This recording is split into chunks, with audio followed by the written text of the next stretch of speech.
രാഹുലിന്റെ രാജിക്കായി പ്രതിഷേധം കടുപ്പിച്ച് സിപിഎമ്മും ബിജെപിയും പാലക്കാട് നടക്കുന്ന സ്കൂൾ ശാസ്ത്രമേളയുടെ സ്വാഗത സംഘ രൂപീകരണ യോഗത്തിൽ നിന്ന് രാഹുലിനെ ഒഴിവാക്കാൻ വിദ്യാഭ്യാസ വകുപ്പ് തീരുമാനിച്ചു. രാഹുലിനെതിരെ ട്രാൻസ്ജെൻഡർ കോൺഗ്രസും രംഗത്തെത്തി. വിവാദങ്ങൾ കടുക്കുന്നതിനിടെയാണ് രാഹുൽ MLA സ്ഥാനം രാജിവെക്കണമെന്ന ആവശ്യം സിപിഎമ്മും ബിജെപിയും ശക്തമാക്കുന്നത്. പാലക്കാട് മണ്ഡലത്തിൽ തന്നെ നടക്കാനിരിക്കുന്ന സ്കൂൾ ശാസ്ത്രമേളയ്ക്കായുള്ള സംഘാടക സമിതി രൂപീകരണ യോഗത്തിൽ നിന്ന് രാഹുലിനെ ഒഴിവാക്കാനാണ് വിദ്യാഭ്യാസ വകുപ്പ് നീക്കം. ഒഴിവാക്കാൻ പറഞ്ഞിട്ടില്ലെന്നും എന്നാൽ രാഹുൽ സ്വയം മാറി നിൽക്കുന്നതാകും നല്ലതെന്നുമായിരുന്നു മന്ത്രി വി ശിവൻകുട്ടിയുടെ പ്രതികരണം. നമ്മൾ ഒഴിവാക്കാൻ വേണ്ടിയൊന്നും നമ്മൾ പറഞ്ഞിട്ടില്ല. പക്ഷെ അവിടെ വന്ന് ഒരു സംഘാടക സമിതി രൂപീകരണ യോഗം അലങ്കോലപ്പെടുത്തുന്ന നിലയിലത്തേക്ക് കാര്യങ്ങൾ പോകുന്നത് ശരിയല്ലല്ലോ. അപ്പോൾ അതുകൊണ്ട് സ്വയം അദ്ദേഹം ഒഴിഞ്ഞു നിൽക്കുന്നതായിരിക്കും നല്ലത്. രാഹുലിനെതിരായ പരാതിയിൽ ട്രാൻസ്ജെൻഡർ യുവതി അവന്തികയ്ക്ക് പൂർണ്ണ പിന്തുണ നൽകുന്നുവെന്ന് transgender Congress coordinator Arunima media വണ്ണിനോട് പറഞ്ഞു.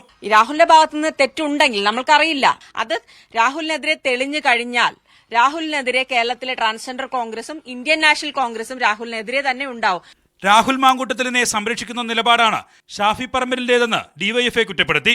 തെളിവുണ്ടോ, FIR ഉണ്ടോ എന്നൊക്കെയാണ് ഉത്തരവാദിത്തപ്പെട്ട ഒരു MP ചോദിക്കുന്നത്. അന്തസ്സും അഭിമാനവും തെരഞ്ഞെടുത്ത ജനങ്ങളോട് കൂറുമുണ്ടെങ്കിൽ ഇത്തരം ക്രിമിനലുകളെ നിയമത്തിന് മുന്നിൽ കൊണ്ടുവരാൻ ആവശ്യമായിട്ടുള്ള ശക്തമായ നിലപാടാണ് ഷാഫിയെ പോലുള്ള ആളുകൾ സ്വീകരിക്കുന്നത്. തൃശൂരിൽ തൊട്ടിൽ കെട്ടിയായിരുന്നു മഹിളാ മോർച്ചയുടെ നേതൃത്വത്തിൽ പ്രതിഷേധം.